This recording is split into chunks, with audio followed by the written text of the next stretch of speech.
All right, see a few attendees trickling in here. We'll give everybody about another minute or two, but thanks everybody for joining us. We'll get started in just a few minutes.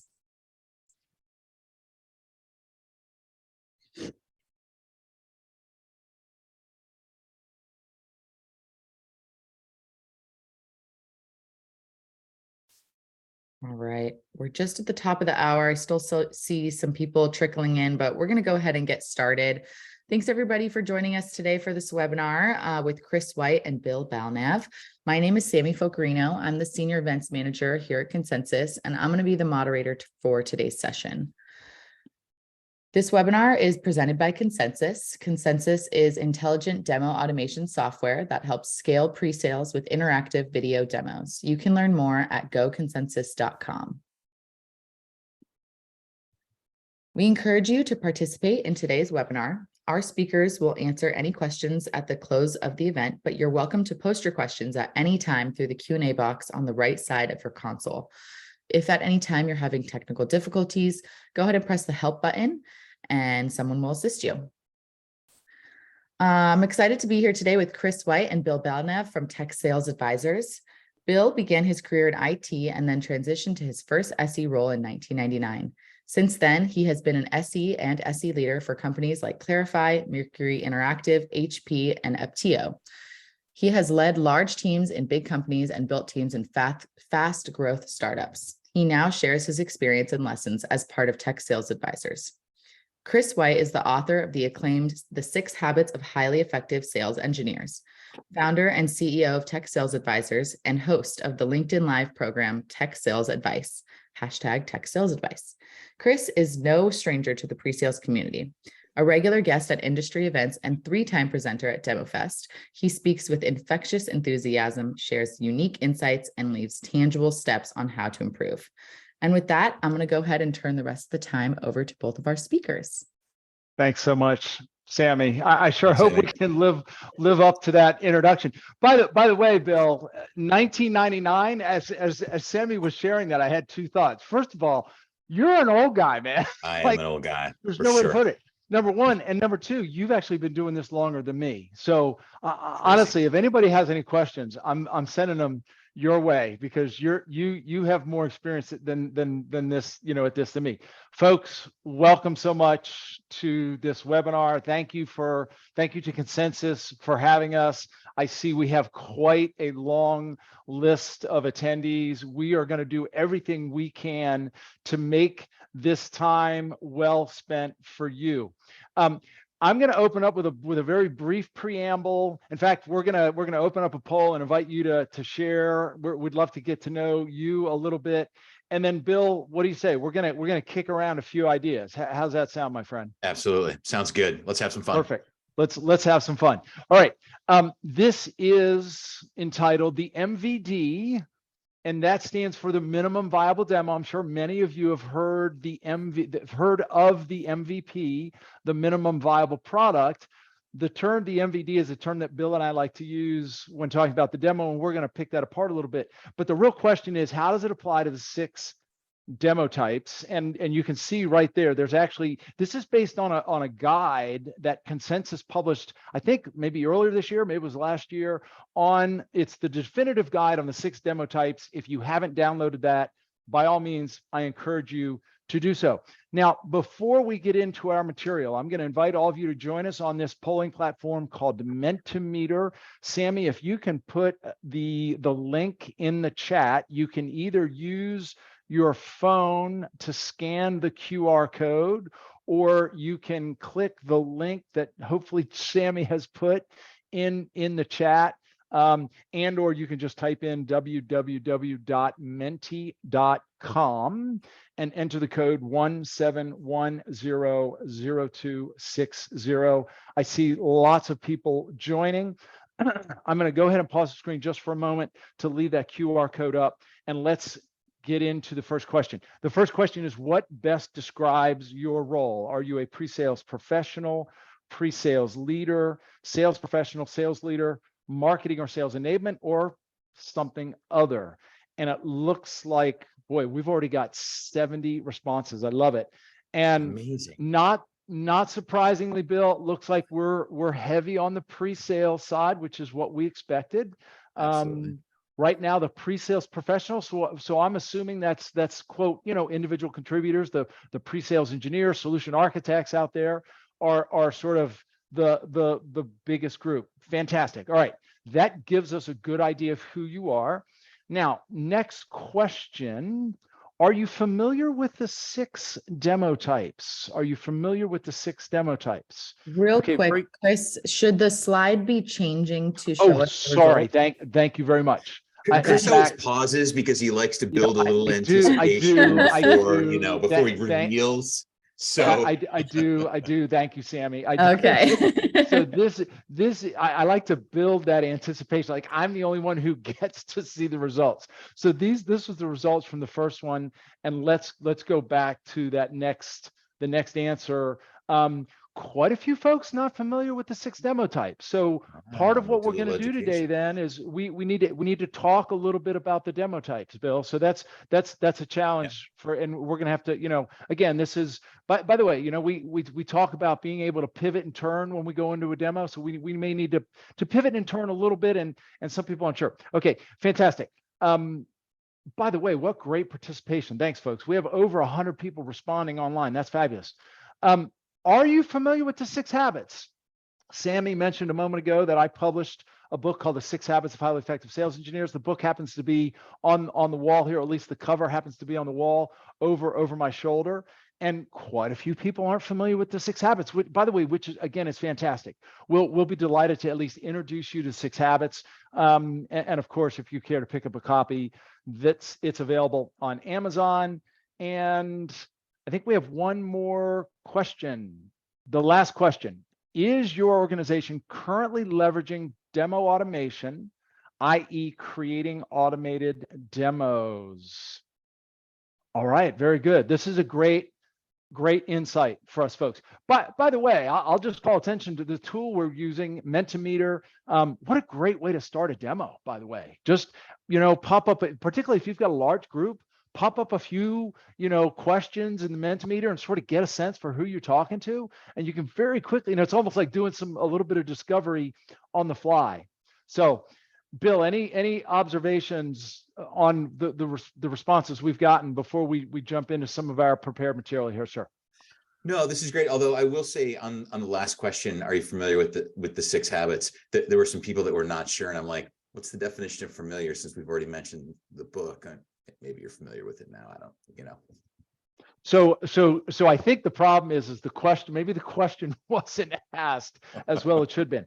All right, certainly you're familiar now because we've just asked. We just told you. Exactly. Let's get into this a little bit. I am going to set some context, by the way, folks, on what the 6 habits are, particularly because it sounds like some of you are not familiar with the 6 habits of highly effective sales engineers. And the reason I share this is because the MVD, which is what we're going to talk about, it lives in a very specific place in the context of the 6 habits.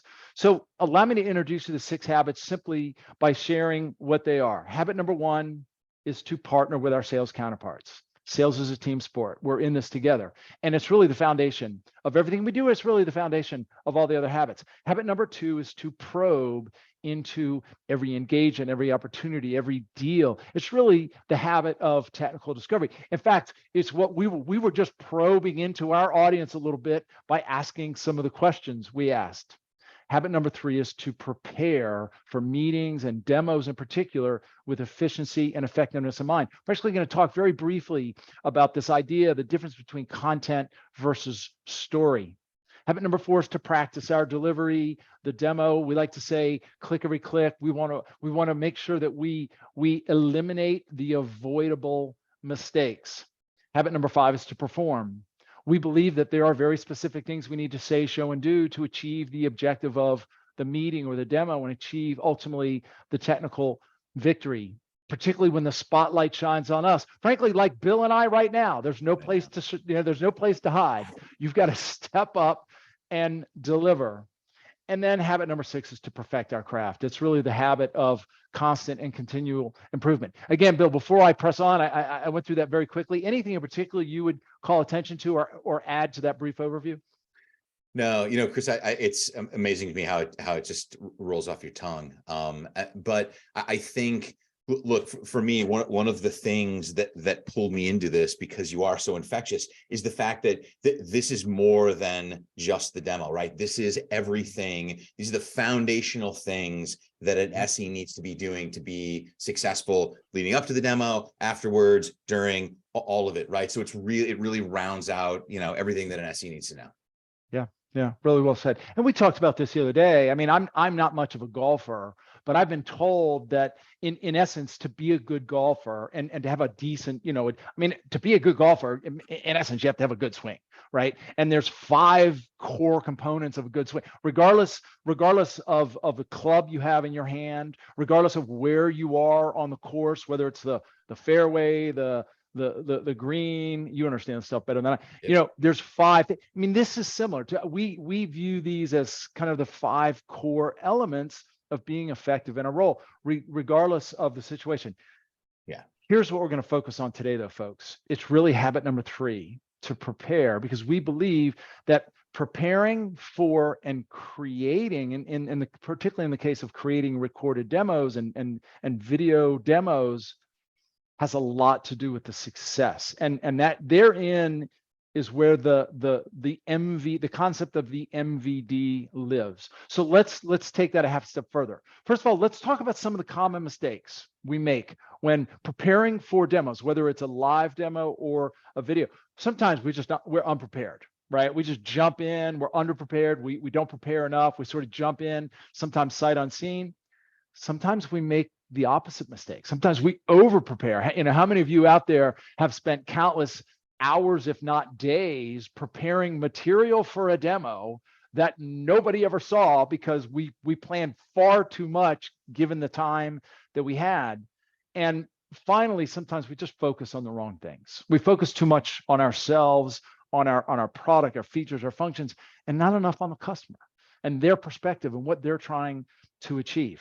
So what's the solution? And honestly, Bill and I could spend probably an hour just talking about the solution, but we want to focus on the MVD. Now, before we get there, I want to draw one important distinction. We call this the cornerstone principle in this particular habit, and that's understanding the difference between content and story.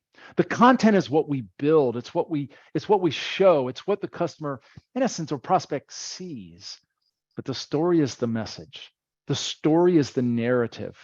It's how our solution is actually going to help them achieve what they're trying to achieve. We tend to focus more on the content. We tend to focus more on the thing, the stuff they're going to see, instead of the story. And if there's anything that we've learned in the, Bill just, shared, he's been doing this for over 20 years. We need to focus more on the story than the thing. That's what really delivers the message and helps us close deals. Bill, before we introduce the concept of the MVD, anything you would add to this concept? Yeah, look, I would just say that this was one of the hardest things for me to accept as an SE, and especially getting into it. And even later on in life, like, it was always in the back of my head, like, if I don't show this, they won't believe me. If I don't show it, it doesn't exist. And a lot of times that's just not the case. And in fact, I learned to adopt the notion that what I show actually buys me credibility to talk about a lot of other stuff that I'm not really going to be able to get to show. And if I stick to a flow and a story, oh, and by the way, they're going to forget 80% of what I tell them, right? So true. But if I tell them a story, the story they remember. The 20 features I showed, they don't remember the 20 features. They'll remember 2. But if I tell a story, they remember the story, and I want them to remember. Yeah. No, it's so true. And it's, as you were speaking, I had this thought, and that is, the demo almost is the stage prop, right? It shouldn't be the main attraction, right? The story, the narrative, the message, that's the main attraction, right? The demo, what we show them is they're really just to back up the story and message. So really well said. All right, Bill, without any further ado, let's introduce the concept of the MVD, and then let's introduce the 6 demo types. And then, frankly, the consensus folks, they heard I shared this idea of the MVD at DemoFest X in Utah earlier this year, and the consensus folks loved the idea, but they said, all right, Chris, how does that apply to the demo types? Well, good question. Let's see if we can answer that. But let's introduce this idea of the MVD finally. As I said a moment ago, I'm sure all of you have heard this notion of the MVP, the minimum viable product, a very common term in the product management discipline. We believe in this notion of the MVD, the minimum viable demo. Prospects don't need to know everything there is to know about the platform. They don't need to see all of its functionality. They only need to see specific capabilities and/or the specific benefits of your solution that address their needs and align with what they're trying to achieve. When preparing for demos, when building demos, when creating demo videos, let's make sure we focus on the MVD, just the minimum amount, most concise demonstration necessary to achieve the objective of the meeting or the demo. Again, Bill, I'll invite you to add any additional thought on this one topic. The picture that I always have in my head, or the analogy that I always think of, Chris, is so I live in London, and when I moved to London, I was not very familiar with the city or with public transportation. And for any of you who've been to London, it's not laid out in a nice grid like most American cities are, right? Curves all over the place. I mean, the city's been here for a couple thousand years. To get around London, I use the tube map. And when you look at the tube map, you get lines and circles, right? And they're kind of roughly in the right place, but it's not proportional at all. And so it was funny, the first time I looked at tube stations on an actual map of the city, it looks like it's like nothing like the tube map, number one, and number two, completely overwhelming.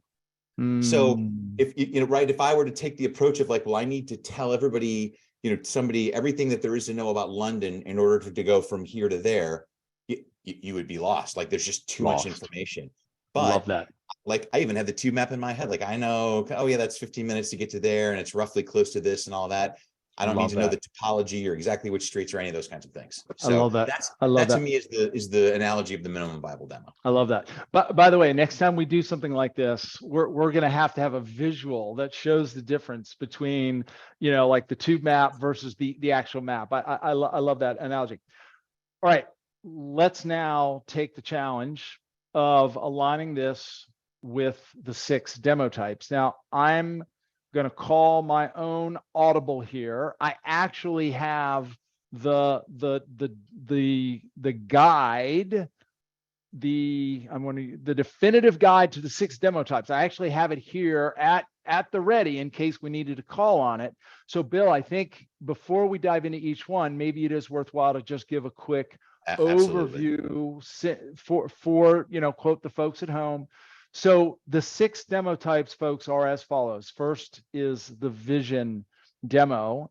And these are designed to, as the name suggests, create a vision and create interest. By the way, on the right-hand side here, this is the perspective of the buyer.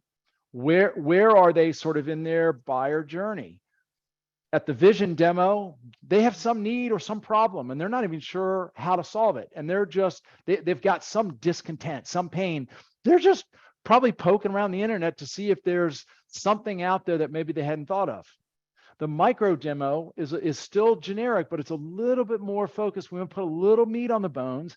And now we're addressing those buyers or prospective buyers who are doing a little more research, right? They're still sort of in the learning phase. The qualifying demo is where we're giving the prospect the opportunity to qualify us in or qualify us out. This is where we want to draw a comparison to our solution and other products. Notice that the buyer is still in the learn phase of the journey. The pre-sales live technical demo, this is arguably the type of demo, Bill and I run workshops around these are the kind of demos that we're used to giving. We as sales engineers are used to giving on the regular, right? We do some discovery, we've got some requirements, we'd presumably we do some customization, and we go in and deliver the bespoke demo. I'm going to draw your attention to the left-hand side. The FAQ demo is, well, as the name suggests, I would almost argue they're equivalent to a micro demo, but they're designed to answer a very specific question and ideally a commonly asked question. And then finally, the closing demo. And Bill and I are going to talk about, we came up with some other names for some of these, but to me or to us, the closing demo is sort of like the CYA demo, right? Like the prospect is reasonably convinced that we're the solution, but they just need to make sure they've checked every box, that they can actually implement this and be successful. So that's just a high level overview of the demo types. Now, before we start picking these apart one by one, Bill, anything else you would add to this? No, that was great, Chris. I mean, let's get into it. Let's get into it. Okay.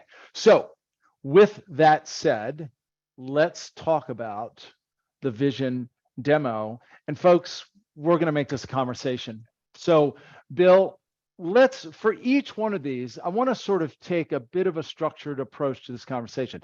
Let's start with mindset. What if we're creating a vision demo, presumably a recorded vision demo? What's the mindset that we need to take in building and thinking about how to build, particularly from the MVD perspective? Yeah. So Chris, to me, this is almost one of the hardest demos to build because I literally know nothing about my audience, right? In fact, when we in our workshops talk about building demos, we talk about having done discovery, we've probed, we know things, right? We know what's on their whiteboard, and that's what we're focusing on and attacking. Here, I'm not even actually building a demo to a particular person. I'm building it to a persona, and a persona is an amalgamation of lots of different people, right? So what's the average? I'm building to the average. So, my objective here is not how do I cover all of these needs? My objective is how do I create some interest? How do I create some intrigue, right? I need to give people one reason to stop and pause, because quite honestly, they're probably scrolling through a whole bunch of search results and checking off stuff. And I need to stand out from that crowd and give them a reason to go, oh, this is somebody that I need to get back to. And in fact, I'll tell you the story. I'm looking for some software to help us out, right? At reviews and customer testimonials and things like that, and manage all of that. And I go to my favorite software rep, Google, and I say, hey, Google, I'd like to buy this I'm looking for this kind of software. And you get your search results. I click into the first one. And of course I won't name vendors so that we're protecting the naive, shall we say. And website looks great. I click on the watch a demo link, and demo comes up, and I look and it says 23 minutes. And I'm like, nope. Next. You didn't make the cut. On to the next one, right? So if you think about the assumptions that I'm making, like I had never heard of these guys. So chances are the audience has not heard your name. They've got a problem. You don't know what it is. They're looking for ideas, and you've got about 10 to 15 seconds to hook them and to kind of stand out amongst this, like, as I'm scrolling through all these vendors. And if you're not one of the top 2 or 3 kind of in the search, like, chances are these people have already watched a bunch of kind of videos already. So it behooves you to like pick one thing and make it really exciting. So let's, first of all, it's interesting. You use the word assumption, and I want to double click on that, because actually one of the things that I say on the regular is one of the biggest mistakes that we make is making assumptions going into meetings or going into demos. But actually what I hear you saying is there's actually some assumptions that we can reasonably make that may actually help us in creating these demos and thinking about it. For example, we can reasonably assume, I think, as you said, they probably don't know who we are, or they may very well not know who we are. We can reasonably assume that they've got some problem or some challenge that they're struggling with. There's some reason they're doing a search.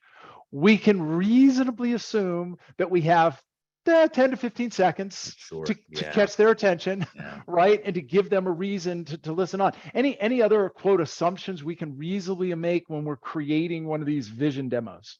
Yeah, I mean, I think a couple of things, and let me just say, like, look, I realize, like you say, assumptions, and typically assumption is the worst thing that an SE can do, right? In this particular situation, since I know nothing, I've got to have something We to have no start with, choice. right? That's a really So we've good got point. to, yeah, we just have to make now we have to make the right assumptions, right? Things that you just said. I think maybe a couple of the others are, we're probably an unknown. They probably haven't heard of our name and whatnot, because we just came up in a search result. I think the other thing, and this was something kind of where my head was, they want to see something interesting. Yes, they have a problem to solve, and and they know, look, there's probably 100 SaaS applications or 100 vendors that will claim they can solve the problem. I want something that's interesting. I want something that I haven't thought of. I want somebody to bring a perspective to me that, you know what, I hadn't thought of, because that's what's going to help me want to glom onto you or be associated to you in some way.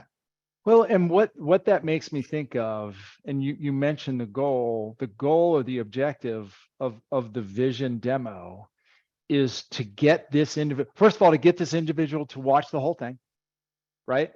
Yeah. And to give them one reason to want to learn more, right? I mean, that's in essence, that's what we're trying. So let's make sure they recognize themselves in terms of the problem we talk about, right? Let's give them something unique and different, and give them some reason to look for more. I mean, is that a fair way to summarize it? 100%. In fact, I'm going to pull out one of your favorite phrases, and it has become one of my favorite phrases, and that is disruptive truth. I want to provide the audience with a disruptive truth. And that what that means is this: it's going to be something that doesn't necessarily come from me as the vendor, like, hey, I have the greatest product in the world. It's something where it's kind of, third party. But what it does is it creates cognitive dissonance. And what cognitive dissonance is like, it causes your brain to go, wait a minute, that doesn't sound right. Here's the thing: your brain is lazy.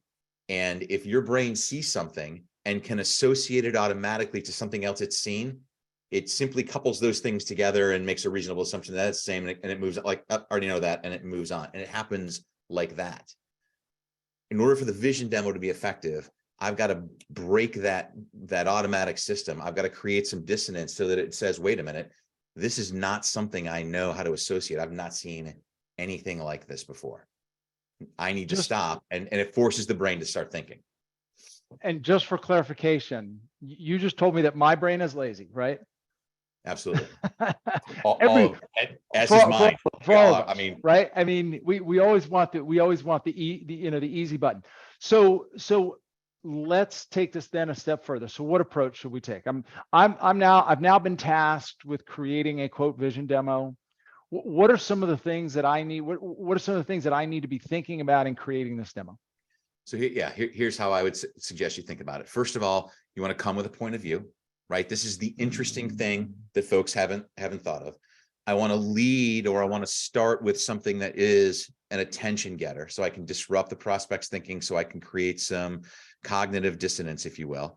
And then I want to show that I actually do solve some problems. I create some outcomes, and I do it in a unique and different way. Yeah. And is it fair to say these need to be what, three minutes? Is 5 minutes too long? 3 minutes. 5 minutes. I think 5 minutes is too long. Right? Okay. And so let's talk about some of the mistakes then that people make, and some of the mistakes maybe you've seen. So look, it's very easy to kind of fall into the too focused on the product. Here are the 10 things. If I click through these 10 things, like, people are gonna it'll grab their attention. And you know what? Then I'll fall back on, nope. This is about the story, right? And the visual that supports the story. This is about the characters and the actors. You know what? Don't waste time in your vision demo introducing yourself and your company, and we've been around, and we're the market leader, and blah blah blah. Don't do that, right? You'll get plenty of time to do that later, after you've got people actually interested and you've got their attention. Attempting to kind of solve too many problems at once, right? It's like, well, if I can just show them this, and this, you don't get this, and like, you get one. Like, and sure, is there some risk involved? Yeah, absolutely. You're going to have to pick something and hang your hat on it. I'll suggest, maybe rather than thinking one vision demo, you have several vision demos, right? And Consensus makes a great platform that allows you to host that up and make it interactive and all of that kind of thing. And finally, look, I would say, you have to differentiate in some way. If you fail to differentiate, then you just don't make the cut. People won't look past the vision demo. I love that. And look, there's a lot bundled into that, but at the end of the day, what I'm hearing and what I really believe is that we need to let people see something unique and different and compelling, and do so in a very short amount of time, right? And Exactly. look, it's okay if they look at it and go, okay, actually that's not what I was looking for. Fine, right? But we want to make sure that if our ICP, right, our ideal customer profile, looks at this video, they instantly go, okay, I need to know more about that, right? Yeah. I mean, to me, That's I want the success. worst. I want the worst case scenario to be, okay, that doesn't really help my problem, but man, that was really cool. I'm going to remember that. I like that. I like that. And so we've got a question from Dave McLaughlin. Are there some examples of vision demos we can review? I just wanted to make mention, you'll notice, or Chris had mentioned that we've given nicknames to each of these demos. I call this, the vision demo, the SIO clean demo. Now, in naming that, I've broken a huge rule of the 6 habits, which is I've just used a term that nobody's familiar with, right? Or I'm betting most people aren't familiar with. But I'm doing that because I want to throw a little teaser out there. And we don't necessarily have time to kind of show you the clip that we want to. There's a movie called The Guilt Trip. I highly recommend you watch it. It's a little older, it's only 90 minutes, but it is one of the best sales training movies you can ever watch. And when you watch The Guilt Trip, you'll see, first of all, one of the best vision demos that I've ever seen in my life. And then you'll understand what I mean by the SIO. And by the way, I'll just you can even and don't do it right now because we want you to pay attention to us. But if you Google Seth Rogen guilt trip sales pitch, you'll see the clip we're talking about, and that's a great example. And Dave, follow up with us afterwards, and we'll be happy to send to you. All right, Bill, I'm looking at the time. Yep. Clock management is part of the job of the sales engineer. We need to manage the clock. We still have 5 demo types to talk about. So let's move on to demo type number 2. This is the micro demo. So again, this is, it's intended to be a generic demo. We're probably building this more to a persona than any individual, specific individual. They're coming from the perspective of maybe they've seen the vision demo. They want to learn a little bit more. They're still doing their research. So let's sort of follow the same pattern here. What mindset should we have going into the creation of a micro demo, and how is this different from the vision demo? Yeah, so micro demo, we're going to be a little longer. We're going to show a little more. So in my mind, I've captured their attention, right? And I would tell you from my perspective, as I think about my journey of like buying some software online, when I saw a quick vision demo and I was like, oh, that's cool. When I went back, the next thing that I wanted was a quick peek at the actual product. Like, okay, I gotta have like this gut check of like, what does this thing look like? And does it really kind of do what it says it's going to do? So this is an opportunity to let people see the UI, let people see that it's a real product. It's, and basically talk about like, here's how we would actually solve this, right? Here's the benefit, here's how you might use it to solve this kind of little mini use case or whatever that happens to be. Yeah. Well, and to that point, it's interesting, as you were saying that, the thought occurred to me that it might be okay in the vision demo to not really show the product or not show the product, quote, doing anything. But in this micro demo, I think the mindset has to be, all right, we've at least gotten their attention with the vision demo. Now we need to put a little bit of meat on the bone, as we like to say, and at least demonstrate. And maybe it's one scenario, like one use case. Here's how it actually solves this one problem or addresses this one thing, just to give them sort of it's sort of like a taste off the menu, right? I mean, is that sort of the mindset? Yeah, look, you want people to realize, or I'm wondering like, okay, have they actually thought through solving a business problem, or is it just a collection of functionality? So this is the opportunity for me to like test that theory. To your point, I don't necessarily know exactly what problem to solve. So I'm going to pick one that, from my point of view, we solve pretty well, right? So I can showcase it and it's not long and drawn out. It's, I can do this in 10 to 12 minutes and focus on, here's what the problem I'm solving or need, have, whatever, and here's the outcome that happens at the end of it. And I here's the think path. this is a really important point that you're making, is that it has to be use case centric. It has to be business problem centric, not product centric, right? We're not focusing on functionality. We're not focusing on product. We're saying, here's specifically how we address, or, one of the common challenges is, right? Again, if we can leverage a disruptive truth, great. And the reason that's a problem is, here's how our solution uniquely addresses that problem. What we talked about assumptions a moment ago. What are some of the, would it be helpful to maybe, consider some of the, because we're creating this for people who arguably we're not necessarily meeting, face to face. It's not for a specific individual. So what are some of the assumptions that we can reasonably make or should reasonably make? So the assumptions here, I think, Chris, are one, all right, I've got their attention. They saw a vision demo. They're willing to give me a little more time, but it's not a half an hour. It's not an hour. I'm going to get maybe 5 to 10 minutes. So I've got a little more runway, but I still have to be very focused. I still need to be unique. And what I need to be able to do is in that 5 to 10 minutes, almost tell a little complete mini story, a little vignette, if you will. And I'm going to build on that. I think we have to assume that the individual the individuals who may view this, they fit a certain profile. They fit a certain profile and they have a specific problem. And I think, and now we're moving into probably the approach and some advice on how to do it.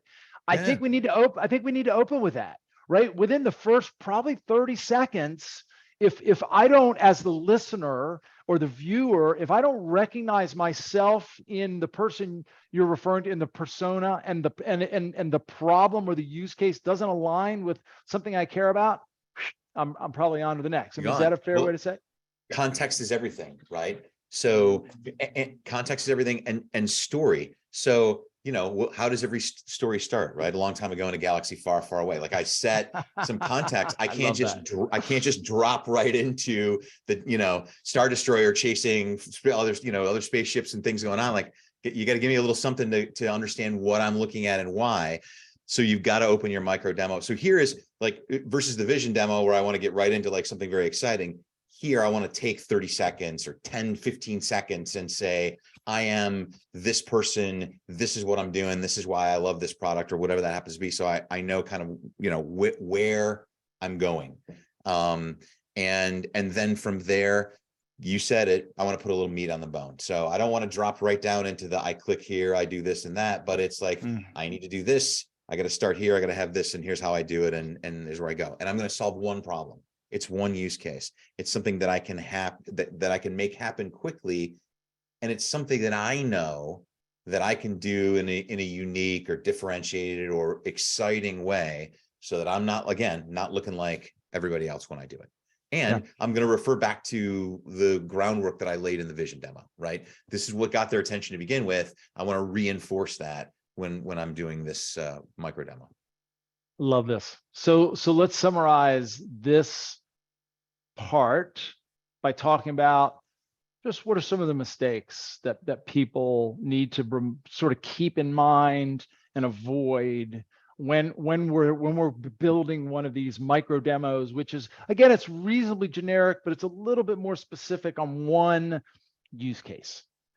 Yeah. So it's like not here, not here, right here, right? So don't get caught up in the detail. Don't be too high level.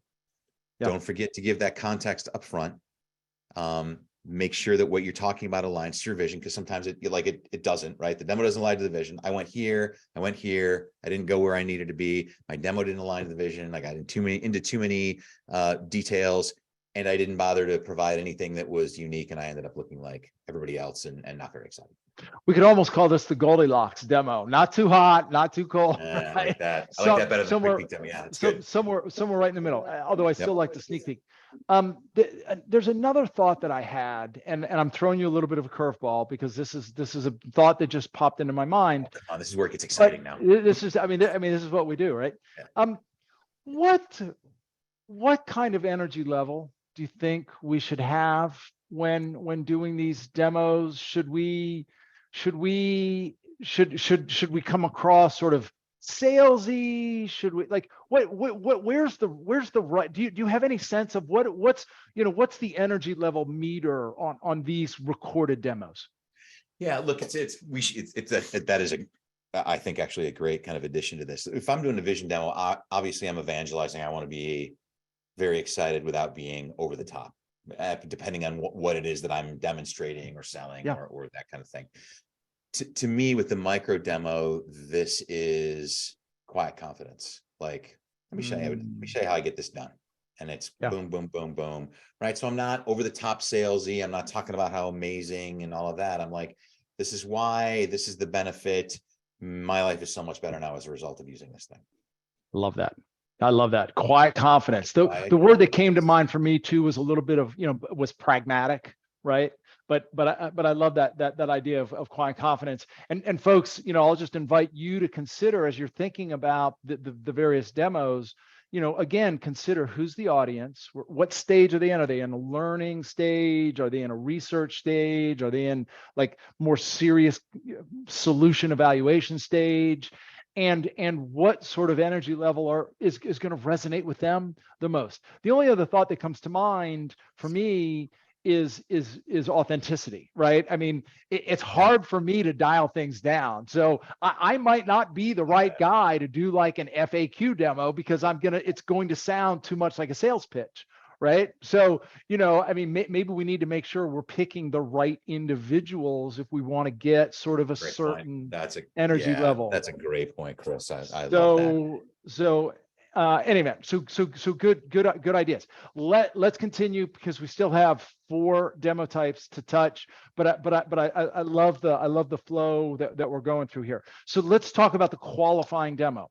So again, based on this incredibly valuable guide that Consensus has created, the way they're describing, and I buy into this a great deal. The qualifying demo, it's a little bit deeper on product, right? Still generic, meaning we're still creating this potentially for people that we're not, haven't spoken to directly yet, right? We're creating this for sort of it's sort of an audience in the market, but we want to give our audience, our potential prospects, the opportunity to begin to qualify us in or qualify us out, right? And by the way, vice versa, right? We really want to start to differentiate if you fit this profile, or you're looking to do it this way, or what have you.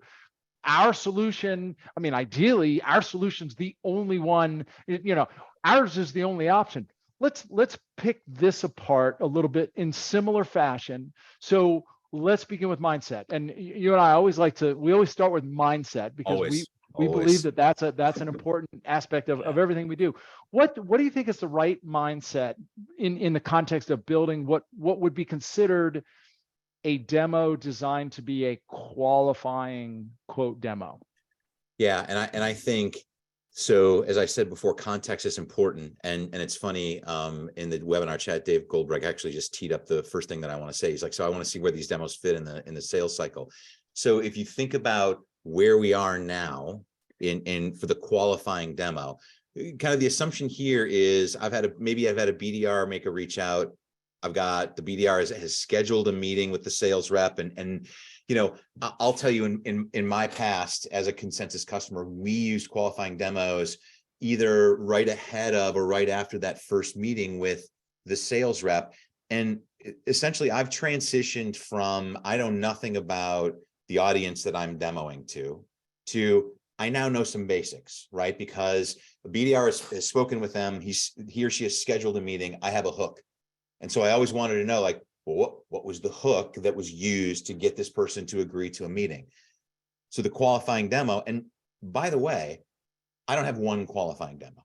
I have a library of qualifying demos because my BDRs are using many hooks, right? So as I'm thinking about mindset and building this out, I'm working with my BDR team to say, what hooks are you guys using? I'm talking to marketing. What are the hooks that we're using to get people excited about coming in?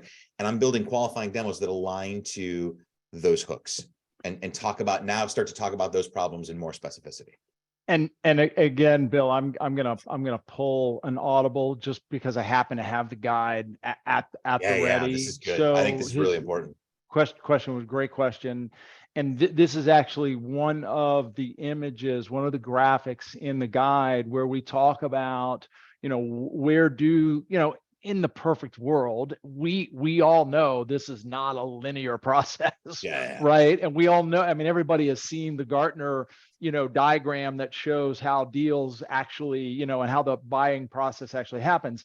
Nonetheless, I do think that this is a great question, and this at least provides some context. And Bill, to your point, ideally we have a library of qualifying demos, and we are starting to get a sense for, well, what's important to them, and what are they looking to achieve, and where can we differentiate, and how can we differentiate ourselves and leverage, pull, quote, the right lever, and leverage the right, quote, qualifying demo for the right scenario. So in any event, great question. Let's sort of go back now to sort of the mindset. What are some of the things that we need to keep in mind when creating a qualifying demo? So, and maybe I'll combine kind of mindset and assumptions together in the interest of time, and it's kind of a good flow. So first of all, I'm still talking to a persona, although I know maybe more specifically kind of which persona and a little more about them. I can get a little more specific. I've got a little more time to work with now. So these are going to be a little longer in length. I may go across kind of several different use cases, because there are going to be some capabilities that I want to focus on based on, again, the hook. What was it that got this person interested, or this company interested in taking a meeting? So I figure now I've got maybe 15 minutes, maybe 10 to 15 minutes, a little more, right? I've maybe made a first cut, so that, they've decided that it's me and maybe 4, 5, 6 other vendors, and you're not going to have a conversation with 10 vendors. You're going to have a conversation with 3 or 4, maybe 5 at the end of the day, and then narrow it down again. So at least I know I am one of 5. So again, and we talk about differentiation every time now. Differentiation, very important. Like, hey, our perspective on your problem is this, and this is how we solve it. It's okay now to get into a little more of the how. And assumption wise, I think it's fair to assume that whoever was the person that made the initial contact will probably now need to bring in other people, maybe even into this first meeting. When I send them a link to my qualifying demos, really good chance that all these other people are going to be part of that. So my audience just got bigger. Yeah. No, that's awesome.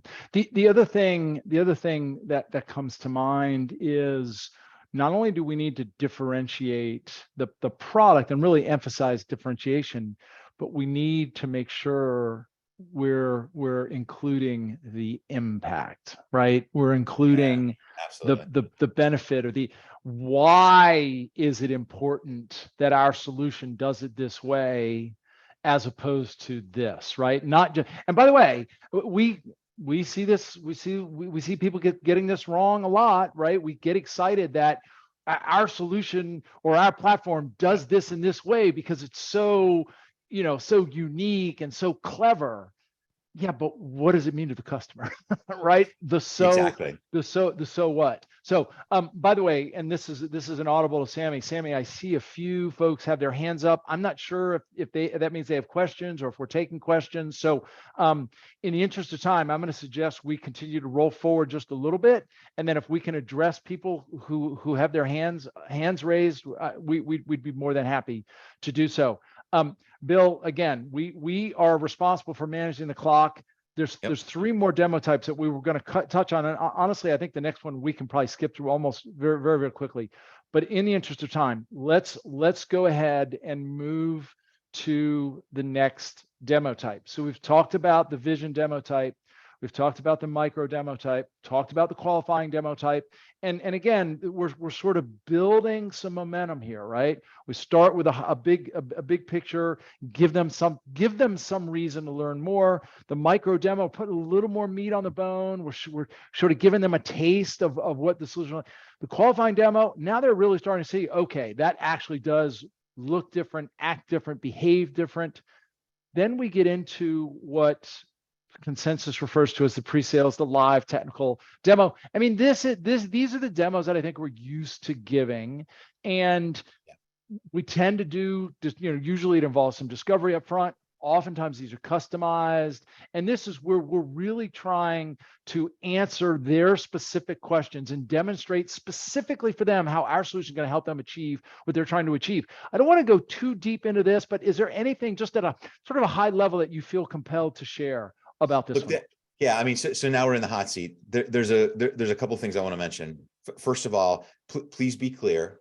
When we talk about vision, micro, and qualifying, like these are pre-recorded demos that I'm making available to an audience. I don't have SEs doing vision demos. I don't have SEs doing micro demos or qualifying demos. Like this is the first time at the technical demo.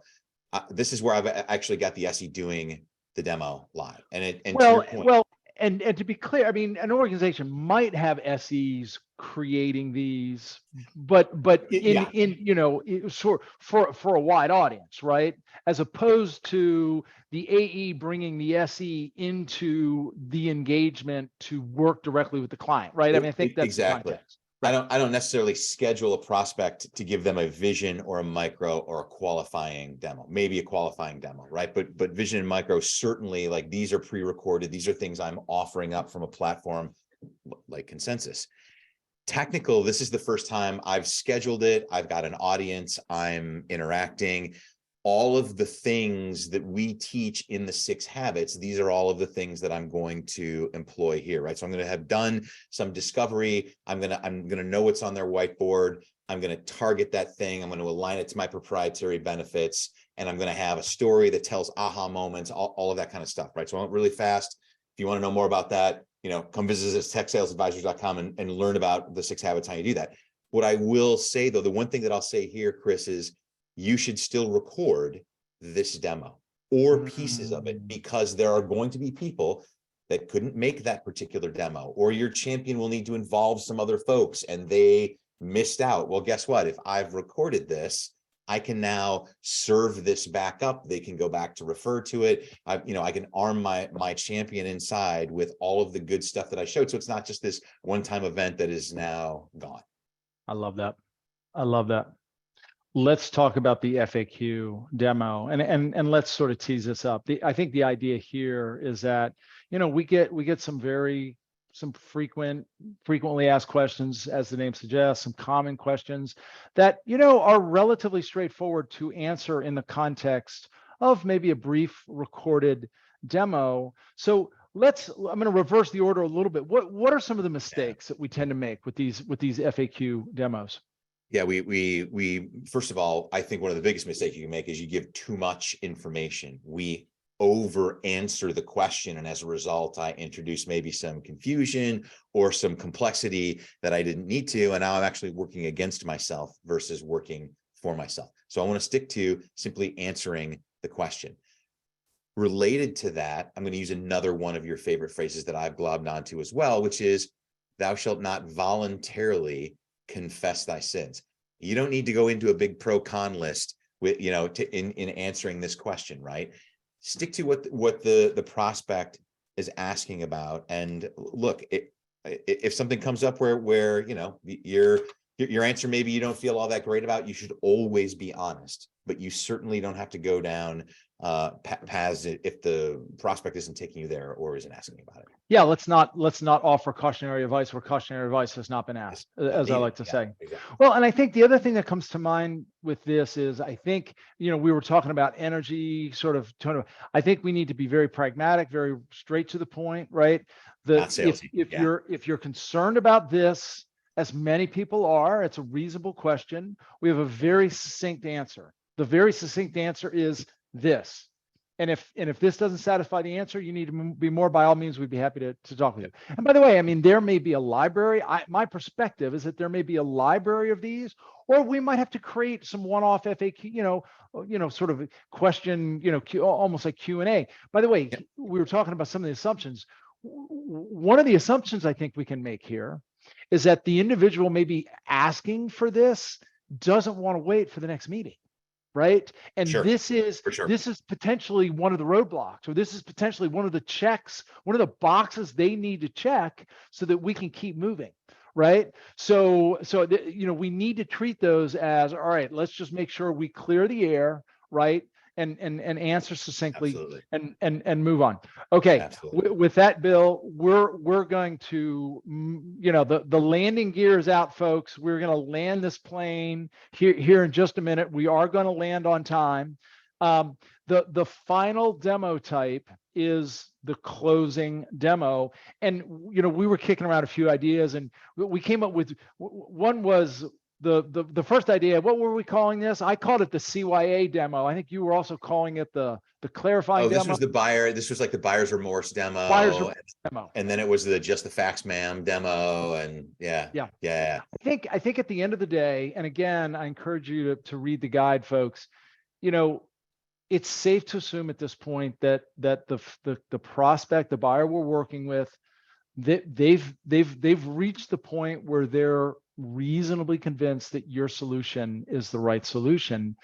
They just need to quiet the voices, right? They just need to make sure that the final concerns that they might have about either training or implementation or anything at GDPR or whatever is, we can satisfy those. And honestly, the sort of the key decision at the end of the day, someone is putting his or her name and reputation on the line by signing this, contract or agreement, right? And we need to make sure that they have crossed all the T's and dotted all the I's. So again, Bill, in the interest of time, we don't have much, but any just immediate thoughts come to mind in terms of the best mindset and or approach with these closing demos? Yeah, a couple of things, Chris. First of all, your champion has transitioned from I'm thinking about buying this to, okay, I'm thinking about how do I make this successful? Meaning I'm going to have to, first of all, check boxes with folks like security and enterprise architecture standards and all of those kinds of folks. And even if your champion says to you like, hey, don't worry, we're going to get this purchase done. This is the steps that we always go through. You still need to treat this kind of activity with a degree of seriousness. It's still really important. These are people that count. In fact, these are the kind of folks in deciding for software. And trust me, I used to be one of them, where like, if I don't feel like I'm getting my nod because you're not, giving my security compliance requirements a serious consideration, then I am going to maybe potentially start working against you as opposed to working for you. So, right, treat them seriously. As you said before, this is a stick to the facts. I don't need to be salesy. I don't need to be over the top. From an energy perspective, I'm very calm and I'm matter of fact. And I'm teaching, I'm not selling. This is how we adhere to your compliance. This is how we integrate to your data sources. This is how we adhere to your single sign-on, like all of those kinds of things. And as with the fact demo, I am laser focused. Here are the 5 steps that how do you configure my product for single sign-on? Done. That's it. Yeah. No more, no less. Well, and I think what comes to mind for me is you used the term quiet confidence earlier. I think in this quote demo, I think people are looking for that confidence, right? That reassurance that we are here to make you a success. Yeah. You are going to be successful in this endeavor. Okay, Bill, we are at the end of our time. Sammy, I'm going to close with just 3 or 4 key takeaways, and then I know you had a few closing observations to share. So the key takeaways, folks: demos are not to be created equally and not to be treated equally. Every demo has a completely different context given where we are in the life cycle, and we need to make sure we get the right mindset. We do believe that the MVD applies to all 6 demo types. Hopefully, we've at least given you some evidence of that today.